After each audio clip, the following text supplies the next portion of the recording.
I'm going to introduce this evening's talk by Katie Lloyd-Thomas, entitled The New Synthesist, Proprietary, Specification, Ripolin, and Elizabeth Benjamin's East Wall of 1936. This talk is part of a wider series leading up to the centenary of women at the Architectural Association in 2017, when we will hold an exhibition, a conference, and publish a book to celebrate this important occasion. The AAXX 100 talks this term follows on from the series that we held in February and March, when historians, practitioners, and cultural figures discussed important issues about making the architectural profession more inclusive and accessible. This term's series of talks, organised by the AAXX 100 group with the help of the library, the photo library, and archives, will see academics examine different periods of Architectural Association history, focusing on architects and tutors, particularly women, who helped shape architectural practice and the profession globally. The final talk in this term's series takes place next week on Tuesday, the 19th of May, when Patrick Zamarian will speak on the immediate post-war period and will show how students' activism influenced the ethos of the school. The lectures aim to highlight the AA's collections, and there will be displays of historic material from the collections at each talk. We do hope you'll be able to come to the last talk in this series this year. There will be more talks in 2016, so please check the website. So the format for this evening is that after Katie's talk, there will be time for questions, and then Ed and I will show you some of the items we've selected from the archives and the library that relate to Elizabeth Benjamin's training and work. So please feel free to come up and have a look at the collections afterwards, and there'll also be drinks after as well. Elizabeth Benjamin trained at the AA from 1927 to 32, and she worked with a number of architects in the 1930s, especially Godfrey Samuel, but her output was small, partly because she gave up architectural work on her marriage in the late 30s, and then the war came. She's probably best known for the modernist house called St. George and Dragon, or East Wall, in Gerrards Cross, Buckinghamshire, that she designed with Samuel. Katie will examine this house in terms of the architect-client relationship and the growth of building products at this time. I'd particularly like to thank Lynn Walker for recommending Katie to give this talk. And of course, it was Lynn who also did the interview with Elizabeth Benjamin in the mid-90s, which was published in the 20th Century Society Journal that we have out here on display. Dr. Katie Lloyd-Thomas is a lecturer in architecture at Newcastle University, where she co-directs ARC, the Architecture Research Collaborative, and is an editor of the international journal ARC, ARQ. Her research is concerned with materiality in architecture and with feminist practice and theory. Her monograph, Preliminary Operations, Material Theory, and the Architectural Specification is in preparation, and a new anthology, Industries of Architecture, is coming out soon. So, Katie, can I pass over to you? Yeah. Thank you. Thank you very much, Eleanor, and now I find out Lynn as well, for inviting me, but also for organising AAXX. It's a brilliant initiative, and it's a special pleasure to talk about Elizabeth Benjamin in the school that gave her and many other women an opportunity to study design. And it was here, as Eleanor said, that she met Godfrey Samuel, with whom in part she designed the house, East Wall, that I'm going to talk about. Although if you look at the job file, it really looks as though Godfrey Samuel only got involved at the end, when in fact Benjamin got married, as you mentioned. So he was in the year above, and then joined her class in the last couple of years of her time here. I'm following on from a fantastic lecture by Ian Jackson a couple of weeks ago, which was on Jane Drew. It was a great lecture, and it's not really possible to kind of follow on from the prolific work of Jane Drew with a similar kind of profile of an architect that, as you say, only built 2 houses, refurbished really another, and worked on a school as well for refugees in Kent. So my mission here isn't to sort of suggest necessarily that she be kind of reintroduced into the kind of canon of architecture. It's a modest output. But rather, what I'm going to do is used the very extensive job file for East Wall, or the George and Dragon House, that's held at the RIBA archives to show how, at least in Britain, the interwar years were the moment that the architect became a shopper on behalf of the client, a kind of product broker whose job it was to promote manufacture and ultimately to take part in kickstarting the post-war economy. To see this moment is also to be reminded that the architect didn't always select products on behalf of their client, a practice that's so commonplace today that it's almost naturalized. And I'll come back to the question of gender right at the end of the presentation. So we've heard a little bit about Benjamin here already. She joined the school in 1927. She was born in 1908 to a liberal Jewish middle-class family, grew up in London, went to St. Paul's, where she was told that she wasn't going to be an architect. In her class, she had 59 students in her year, and 9 of them were women, including Mary Crowley, who, if you look at the registers, gets all the fantastic marks throughout. I've chosen a page from the register. I'm not very good with these pointers, but Benjamin's there, and this particular term, she's done very well with her marks, but she didn't necessarily all the way through her time at the AA. She wasn't a particularly remarkable student from that point of view. So yes, others in her year were Val Harding and Francis Skinner, who both joined Tecton, as did Godfrey Samuel.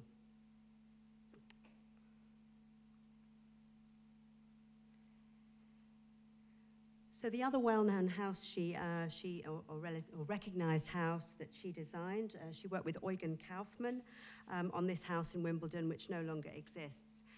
And she didn't like this house as much as East Wall, and it's not a reinforced concrete house as East Wall is. And it was exhibited at MoMA in the exhibition on modern architecture there in 1937.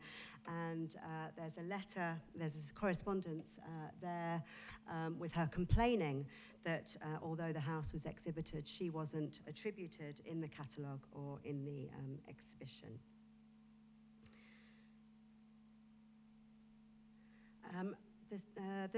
Her client at East Wall was a man called Arnold Colaço Osorio, and it's unclear how he met Benjamin, though the speculation is that maybe it was at the synagogue that they both attended in St. John's Wood. Whatever, I think it was a kind of quite a unusual act that he commissioned this house to a young and inexperienced woman architect.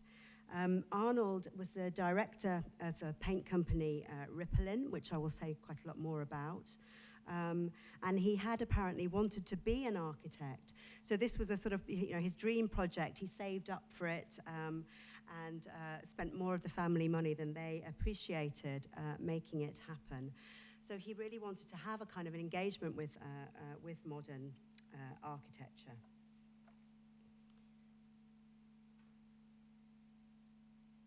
The house was considered enough significance by F.R.S. Yorke to be included in his very influential survey of modernist architecture, The Modern House in England, published in 1937, and this time it was correctly attributed. Benjamin and Colaço Osorio called it the St. George and the Dragon House. And you can see in the plan that there's a sort of serpentine brick wall that runs through the center of the house. It was made out of sewer bricks that were usually only used as engineering bricks. And the dragon's head encloses the dining area and then becomes a balcony on the top, and its tail encloses the stair.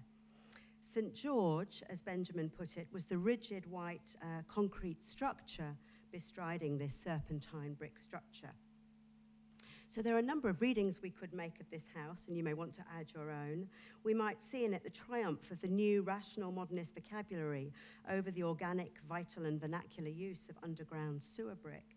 Or we might note that the spine separated the women's world of cooking, cleaning, nursery, children, maids, from the spaces of master bedroom and public appearance.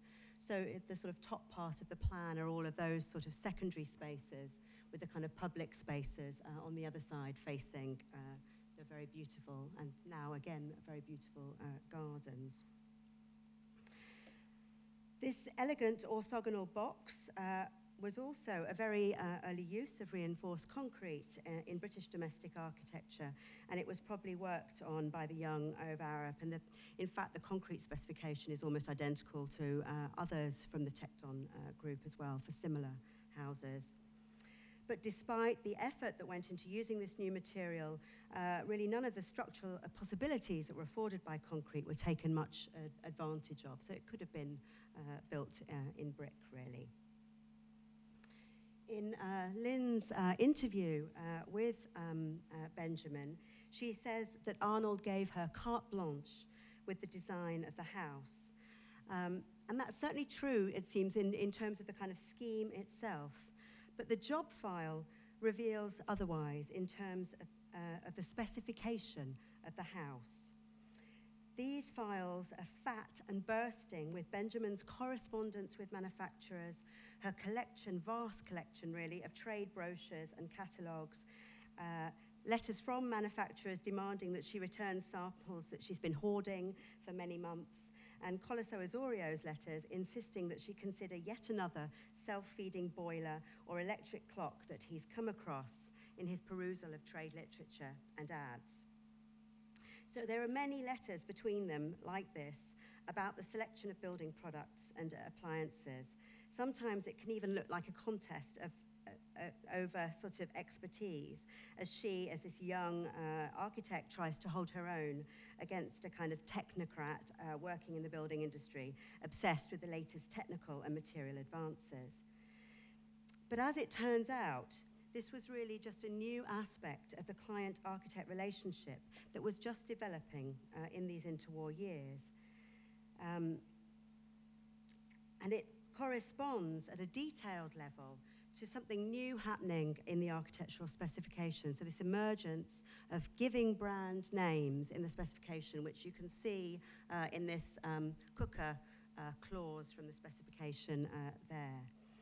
But also on a much bigger scale, to the sort of, at the more general level, to an enormous acceleration in the manufacture and promotion of building products at the time. And that's really going to be the focus of my talk, with kind of this job file in the background and the story of East Wall, returning to that a number of times. Oh, just to say, yeah, this is the kitchen at East Wall, as specified, and then an ad with the same cooker from a woman's magazine from the time. The paint company Ripolin had been founded by Arnold Colaço Osorio's ancestors, who were Portuguese Jews resident in Amsterdam in the 19th century. The paint company was a development of their linseed oil business. And I find delightful that the other side of the family used them to make margarine, so sort of paint and margarine on two sides. Anyway, and that's apparently also why all the windmills there are in, it's for the linseeds. Anyway, in the early 20th century, the company expanded its business and opened factories and outlets in Paris and London. Both Arnold and his brother went into the family business and ran Ripolin's UK branch. You may well know the company. You may have seen some of its ads, which still are on the sides of buildings in northern Europe. There's a bit of an obsession with them actually online, people sort of posting them. But also, Ripolin was a paint that was used by a number of modernist artists, such as Picasso and Kandinsky. They liked it for its very fast-drying effects, but also perhaps because of the kind of shock value of using an industrial paint for fine art.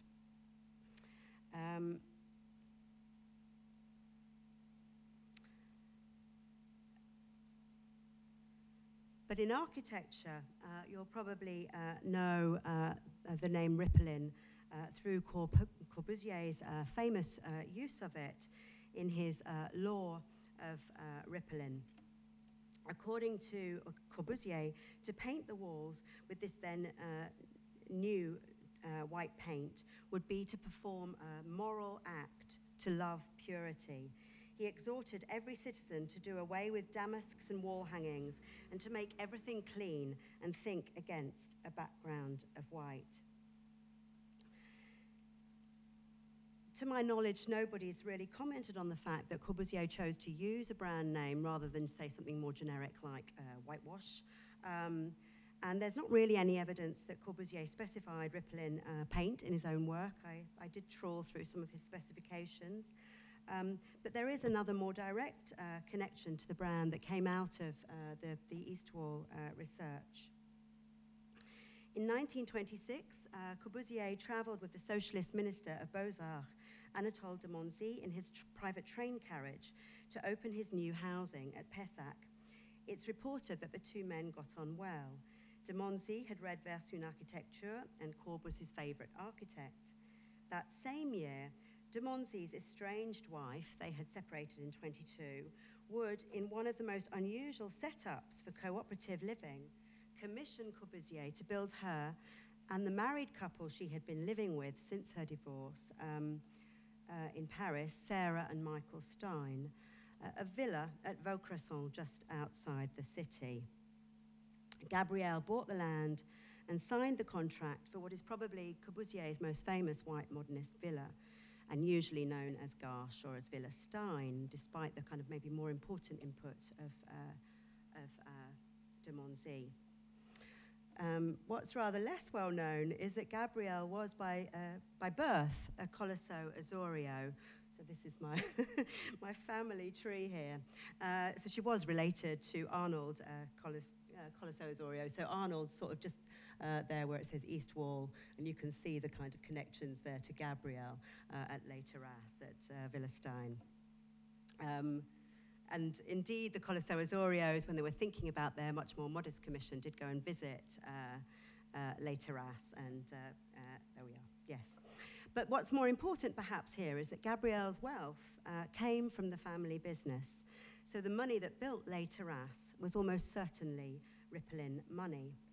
In most telling of the building of Les Terrasses, historians focus on the Steins and their passion for modern art.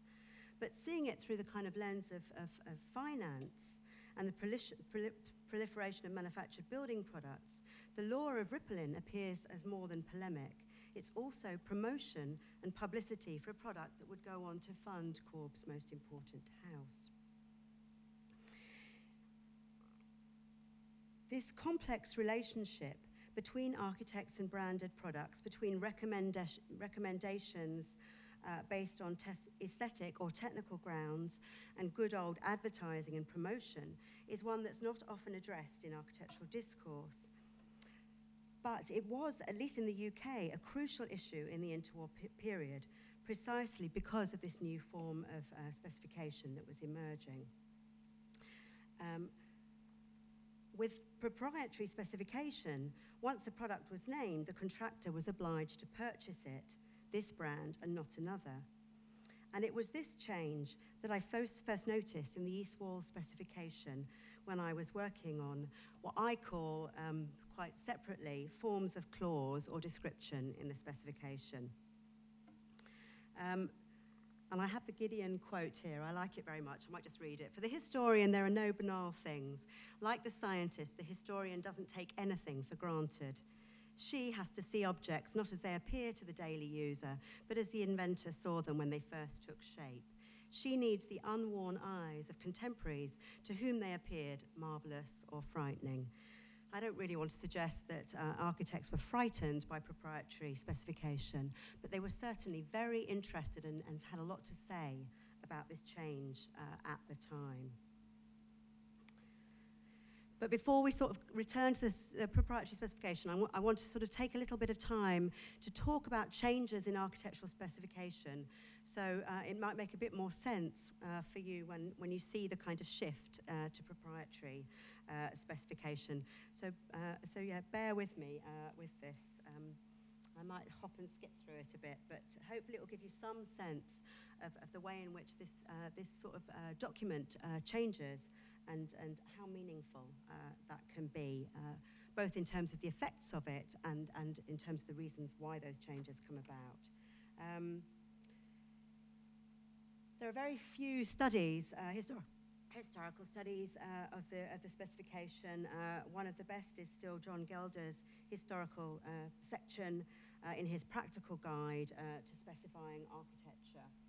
There are also Howard Davis, in his wonderful book, The Culture of Building, makes some detailed readings of specifications, particularly those in the 18th and 19th century, where he's looking at a shift from traditional sort of building towards what's called building in gross, where really a contractor is employed to take on the job of sort of controlling the contract and farming out contracts to subcontractors. And this is really a moment where it becomes much more important that the architect has control over expenditure and the kind of specifying of quality. In Howard Davis' reading, however, mostly what he's looking at is what he calls a sort of increase in the precision of the specification, which is certainly the case. But it's not the only story. In fact, what the specification chooses to be specific about is also subject to change. I'll be very quick, but it's probably worth saying that specifications are older than, because of their relationship to money, I suppose, are older than drawings. And they change very much in their material form as well as in their kind of contents. So in the first specification that I've been able to hold in my hands, this is from 1737. And this is, it's for a townhouse in London. I think I've got a picture of it, there you go. It's still there in St. James's Square. And this specification is what's basically known as an indenture. So it's a medieval contract. It would have been written out in duplicate, and then the wavy line is cut so that the two parts are sort of forever keyed together, one given to the builder, in this case a carpenter called timbrel, and the other given to the client for safekeeping. And you can see that it's been written by a notary. It was never intended to be read. It's just a sort of continuous script. It's not for information. And one of the things that's really interesting about it is that in contrast to today, where we tend to divide things up into kind of work packages, this specification is organized around the kind of structure of the building. So it's a bit like a section in words. So you start by specifying the kind of lower story, and then build sort of upwards through the house. And the way that most of the description is made up of giving dimensions of the spaces and occasionally of the beams to be used. So really it is this kind of dimensional drawing in words. And that seems to relate to the fact that in this period, work was paid for by measure. So once it had been built, you'd come and you'd measure up, and that's how people would get paid. On the left is just the sort of structure of what might be a kind of transitional specification from 1770 for a bakehouse. And what you see here is we still see this kind of the stories in there structuring this particular specification. But at the bottom you'll see there that we start to get the work of various trades: plasterwork, mason's work, painter's work, and so on. And this is the way that this specification is moving towards being structured in this period. And on the right is a specification from Newgate Jail around the same time, 1769. Now this was a government project, it was a state project, so it's really important to keep control of the accounting again. So in fact this is a very early example of a much fuller contractual document. And in this one, you get a sort of a whole series of leaflets, one for each trade. So it's a completely different structure to the earlier kinds, not around the building anymore, but around describing the work of individual trades. This is what's in use in the 19th century. It's what's in use throughout most of the 20th century as well. This this basic way of structuring the spec. So this is from it was a kind of guide to specification practice that came out, the first edition in 1898, Specification, which I will come back to this again. And that's just the index. I don't know if you can see it, but I think there are about 27 different trades there, some of which have disappeared, like the well sinker, the bell hanger, and so on, and some that we would still find today. So this book basically, it gave you some standard clauses, gave you lots of information about the new materials and products that were coming out, allowing you to structure your specification and pick out clauses that you wanted to use. I'm not going to say very much about the towards today in this talk, but just to sort of get a sense of change. This is the first standard specification, the NBS, in 1973. And what you can see there is we still have, the building is still described, the job is still described in terms of the order of sequence of work, with excavation at the beginning and finishes towards the end. But we've now moved over to a sort of system where it's the objects rather than the trades themselves, so sort of from the bricklayer to the brick, if you like, that are the focus of the way that it's described.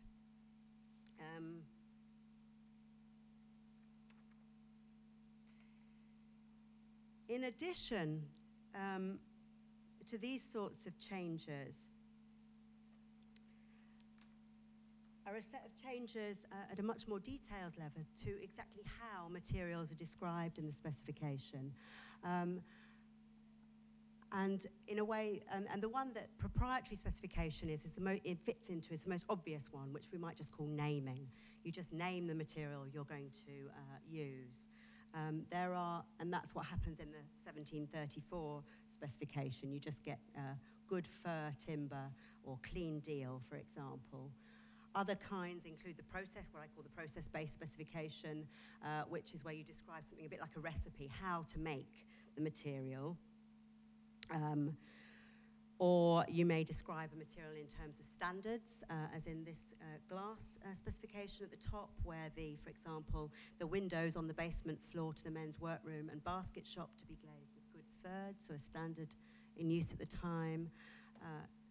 In the lower one, which is a contemporary specification, glass is being specified, named almost for its composition, although it might be equally given a performance specification today. So it's described as clear float glass with an interlayer of PVB, etc., etc. Whereas today we might see performance specification where the focus is on the way that a material behaves, so radically different as a form of description.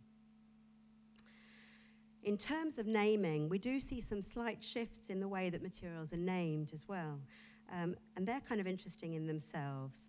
In the 19th century, a practice emerges where the timbers are named by the ports where they're traded. So here we see Memel or Danzig or Riga, all around the kind of the Baltic ports. And even in Elizabeth Benjamin's day, and this is from Val Harding, her classmates' specification, we see that they're still using the same practice. The fir timber is to be from approved white seed ports or from British Columbia, but obviously the geography of timber trading has changed. A sort of shift to the idea of the sort of nomenclature of hardwoods and softwoods, and this is, if you can have a favourite clause, I don't know. So this one I really like, which is for a proprietary product, thermo wood, but it's nevertheless given a name of a species, which I quite enjoy. So that's a artificial material, but still a species.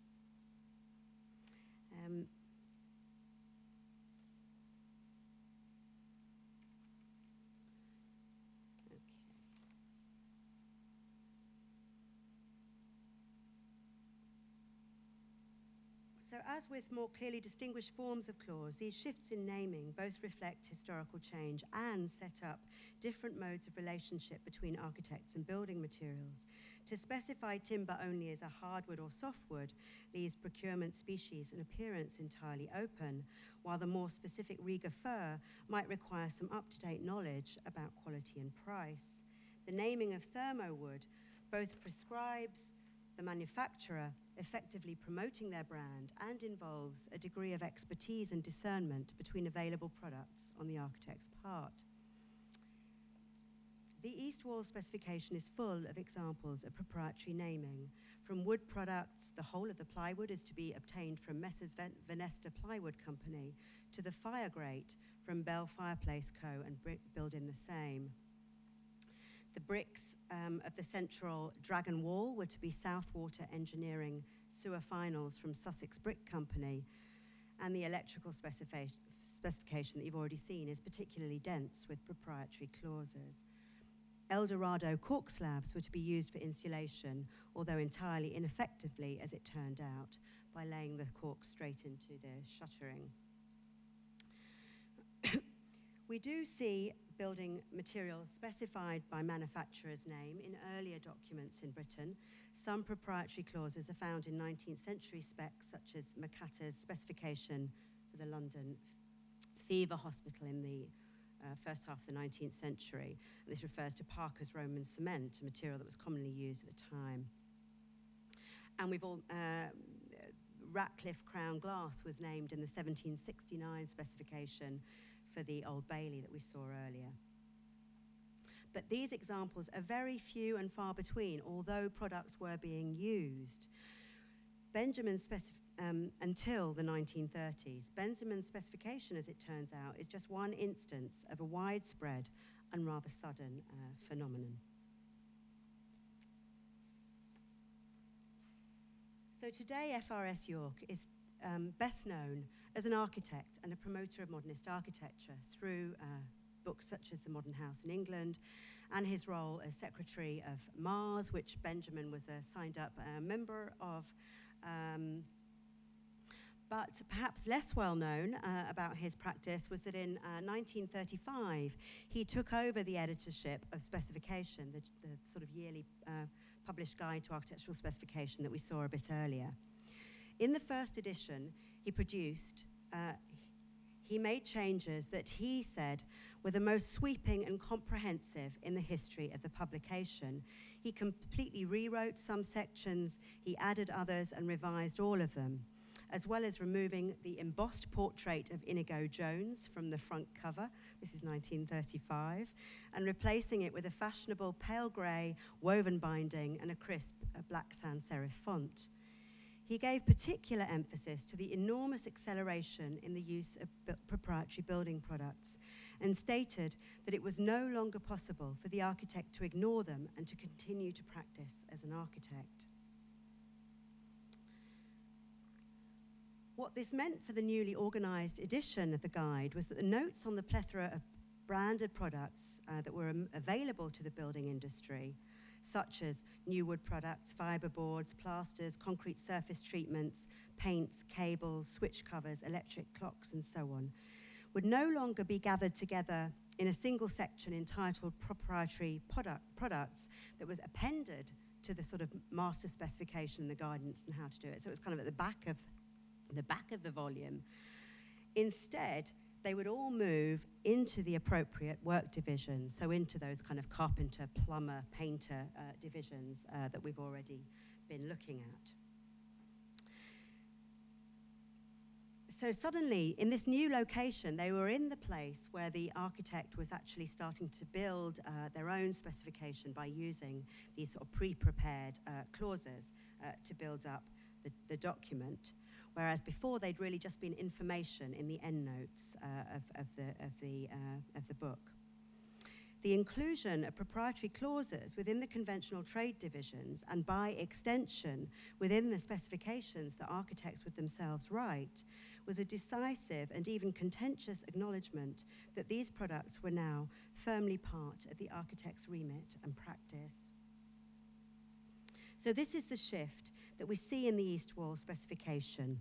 that was written just a year after this edition came out. And it's also what we see in the massive expansion of building products that were available to architects in the mid-1930s. And the excitement around these products is very clear, not just in the industry, but also amongst the lay public, in a really extensive sort of reporting of the 20th Building Trade Exhibition at Olympia 1936. So this was a huge exhibition. There were 350 stands. There was the Building Research Station. Mars had a stand. Trade associations, schools that were offering courses in the building trades, and of course also manufacturers. The exhibition was visited by thousands of people when it was on, including a visit by the King on the second day.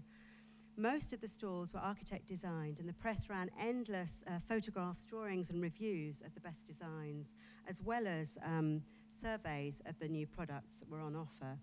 So Venesta were there, and the year before it had been Skinner, who'd Benjamin's classmate, who'd designed the stall for Venesta. And I just have just sort of gossip really. In 1930, it was Corb that designed the Venesta stand. Maybe it's only British Commission, I don't know. Yeah, so many of our kind of the products we've already seen were exhibited there, including the Cork, the well-known apparently Cork company, whose flooring material had been used in sort of in the rooms behind the spine wall at East Wall.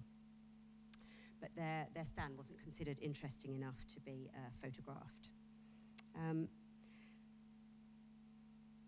So for one exhibition reviewer, this was a period of radical change for the building industry that saw a shift from a predominantly traditional industry to one with a focus on the invention of new materials and systems.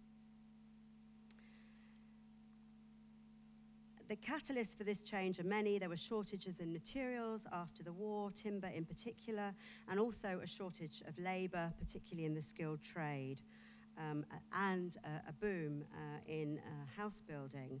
So you needed building systems really that where the materials could be put together in the factory and sometimes assembled by unskilled workforce. Other shifts may have been more subtly related to the effects of war. Adrian Forty, for example, describes the enormous capacity that had been built up during the war for producing electricity, and the need then to find new ways, domestic uses really, of electricity after the war that would make use of that capacity. So, for example, all kinds of electrical appliances, particularly those for use at breakfast when usage by industry was at its lowest, were invented and promoted to the householder, from toasters to the electric cookers and clocks that Benjamin includes in the East Wall specification. So the prevalence of proprietary specification can be seen as evidence of these changes, but it also alters the role of the architect. As Christopher Powell has pointed out, this new practice changed the way architects and builders worked. A result of the increase in branded goods was to intensify the demands made on builders and designers. An understanding of building crafts was ceasing to be enough. Skills in administration and management were in the ascendant. But architects at the same time also seemed to have been acutely aware of the transformation of their relationship with industry. They wanted to design stands for manufacturers at Olympia, and again they described the changed world they were in and the challenges and potentials the increase in these products raised.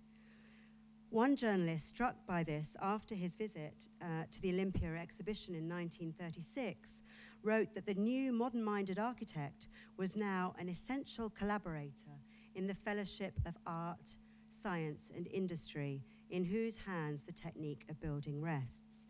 He went on, becoming the synthesist on whom falls the responsibility for coordinating industrial activities, many of which have in our time become highly specialized departments of applied science.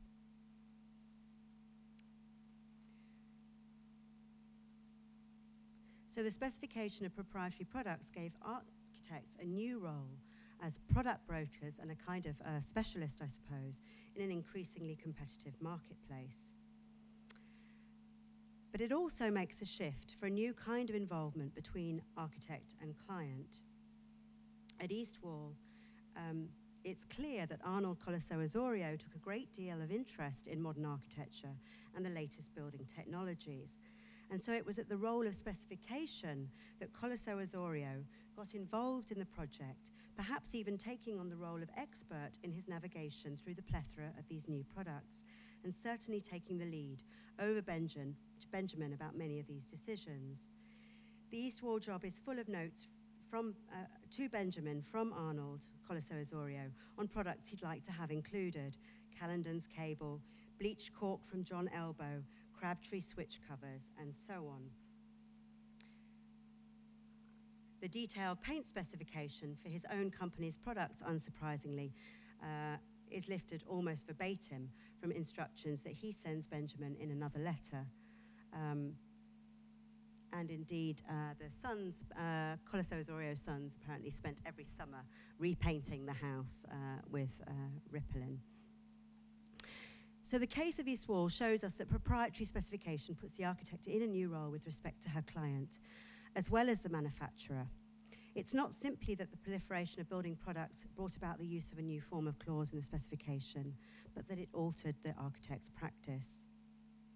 Yorke's preface to the 1936 edition of Specification explained that in addition to the brief notes that were now included within the trade divisions, manufacturers could give further details in the adverts that accompany much of the text.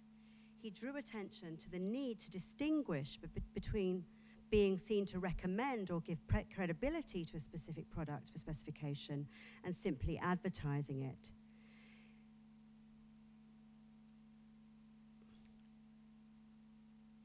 So clearly, Benjamin wasn't just selecting one product over another, but she was in fact shopping from a range of goods on offer on behalf of her client, and in this way now, essential collaborator in the fellowship of art, science, and industry. So I think there are many reasons we might want to take this emergence of proprietary specification that was so keenly remarked upon at the time, why we might want to take it seriously now. It's both evidence of these new relations between architecture and manufacture, and also altered them. Proprietary specification expanded the scope of the architect's responsibility to include more of the fixtures, fittings, and technology, so clocks, light fittings, boilers, and so on. It established the architect as product broker in this role that we scarcely even think twice about today. In catching sight of these practices, not as they appear to the daily user, but as the inventor saw them when they first took shape, we see something of the transformation that was underway in the constellation of architecture and industry during this period. And we might also want to ask what the effects of these changes were for the work of the architect and for architectural design and its avant-gardes.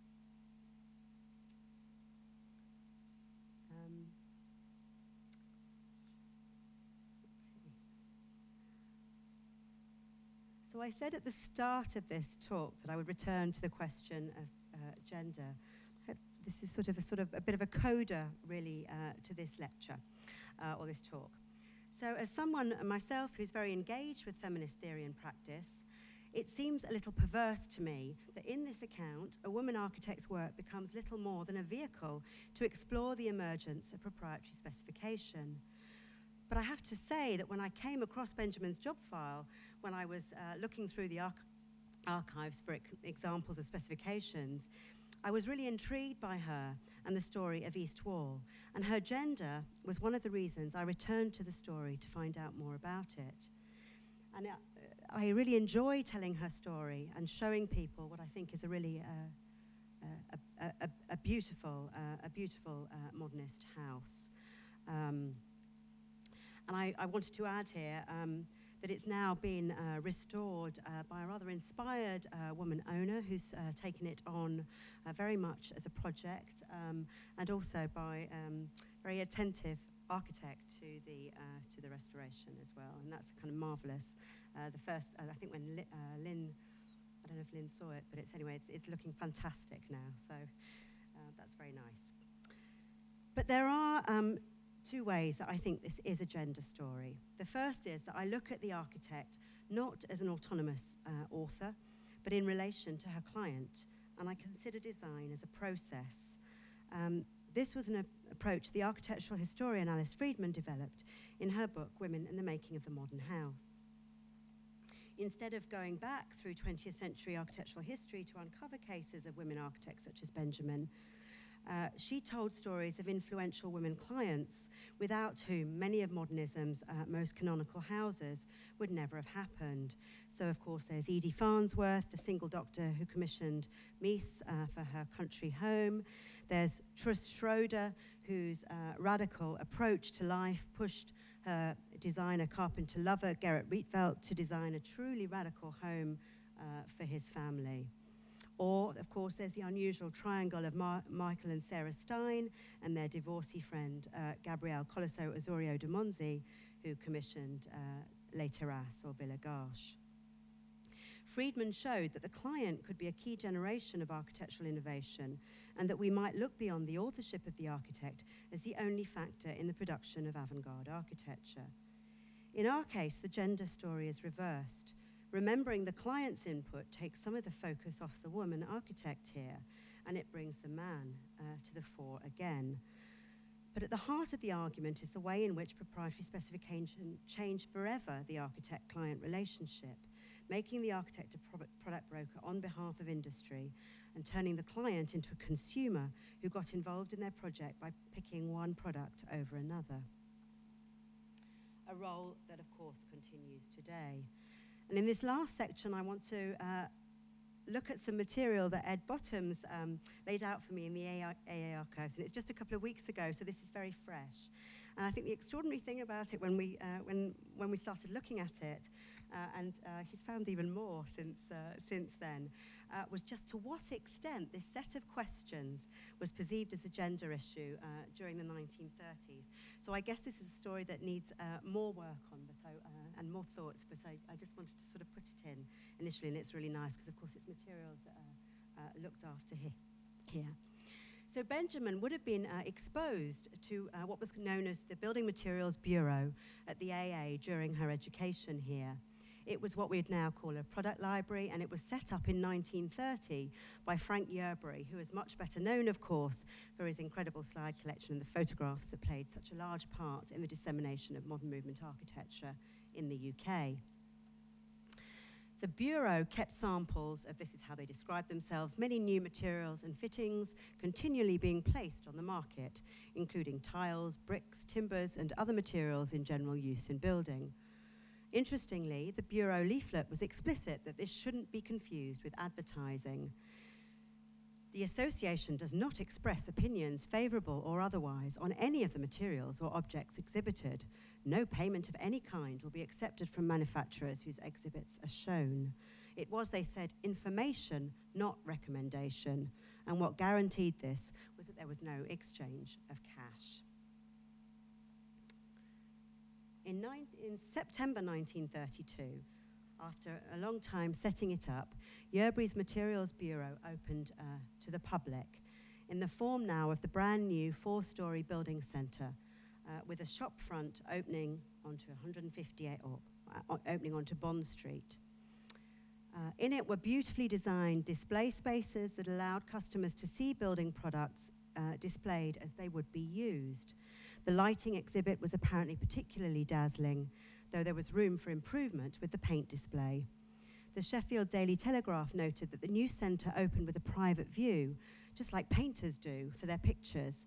And the Architect and the Building News saw the centre as improving design of British industrial art by pushing manufacturers to make things with display in mind.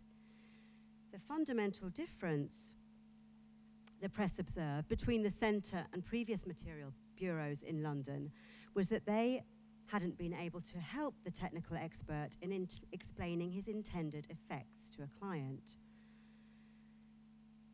So the idea here was that the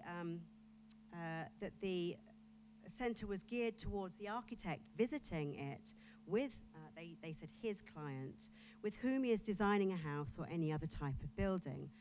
So with the sort of guide to the exhibition in hand, they could take the client round and during the visit be able to settle, again a quotation, with his client practically the whole of the materials and equipment to be used in this building. They could tick off the information they were interested in, and the Bureau would give them the relevant stuff or send them the info sheets in the post, with the idea that the architect could then retain these of complete catalogue of all the materials or firms to be used on a particular job.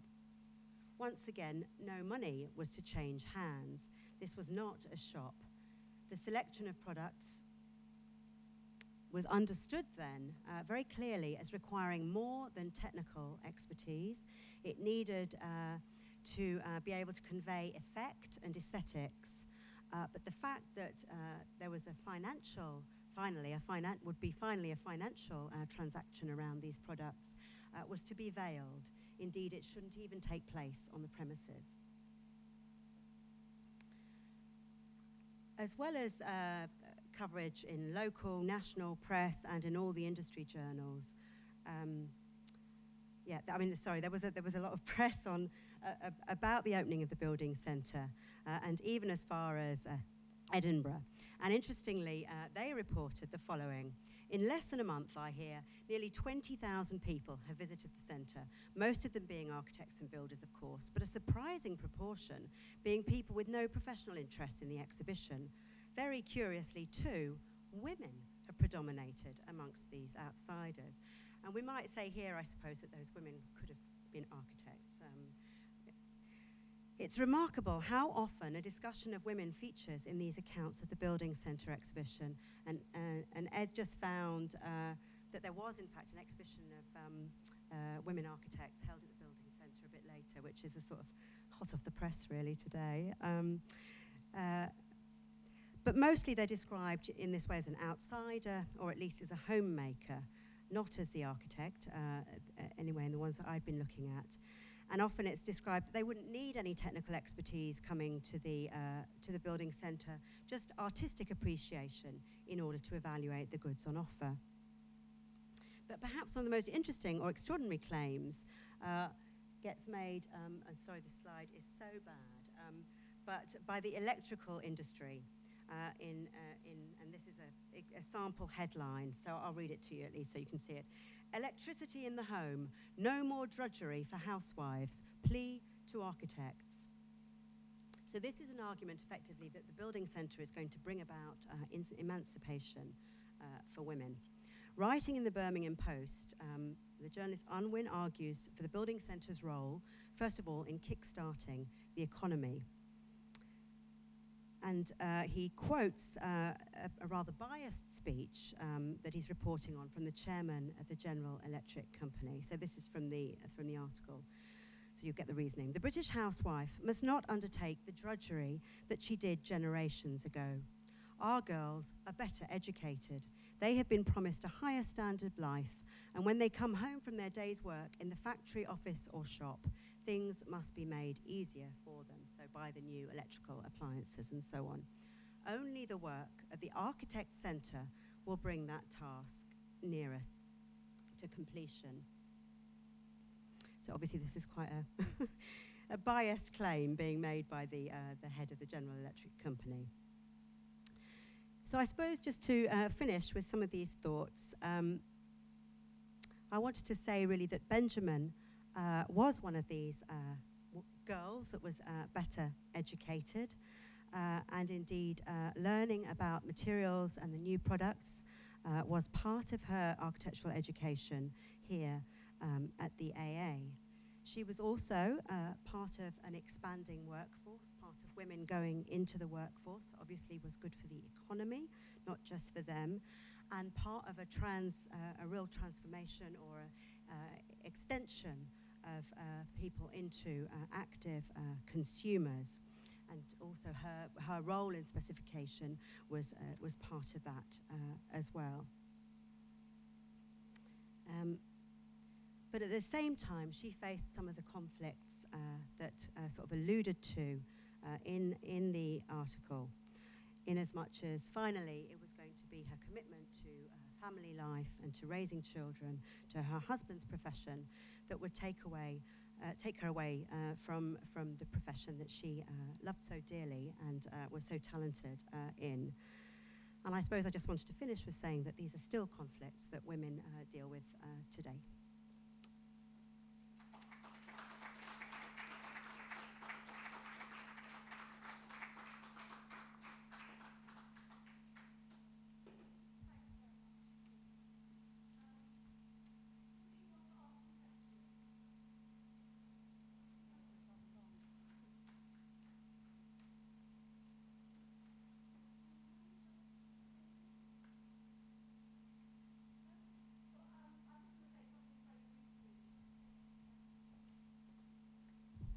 As Katie said, is it on?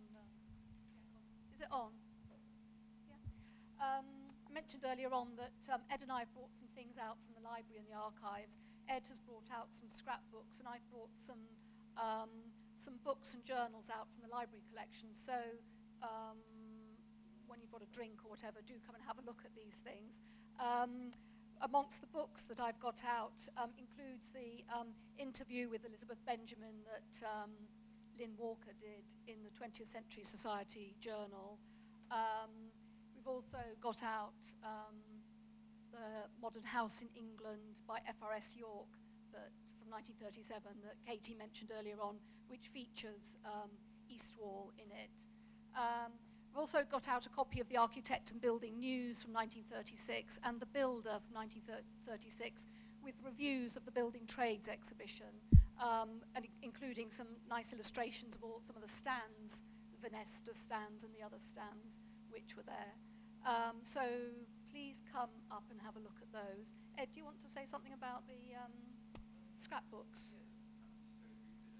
We've got a series of 6 scrapbooks which were put together, I imagine, in probably the 30s, 40s, dealing with the building centre. I think they must have been press cuttings collected by Yorke himself or by his secretary, or when somebody in the building centre. And they're just an amazing kind of document right from the opening day. Every single exhibition, it seems. All the press reviews for, I think, a good 10 years.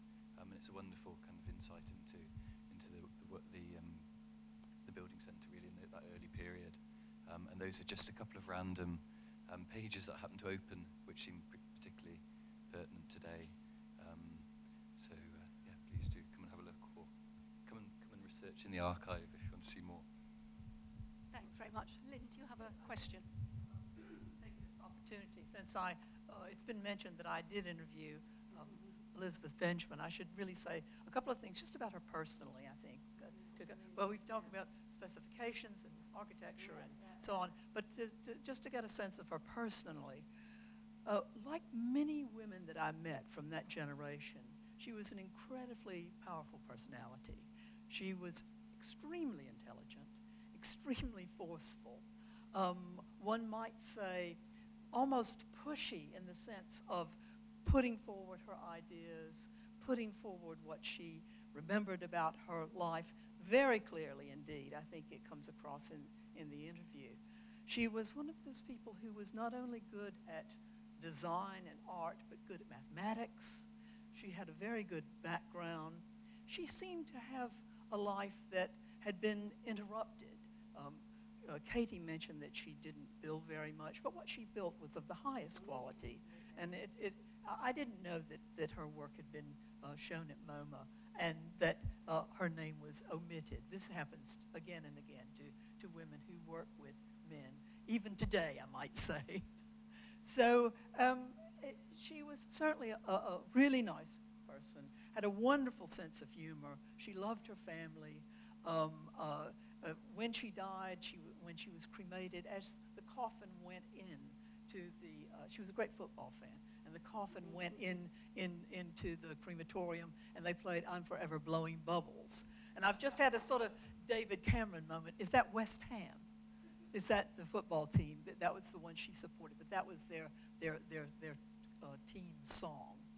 So I commend Elizabeth Benjamin as a wonderful example of the kind of woman who trained at the Architectural Association between the wars, and who, although she built very little, built well.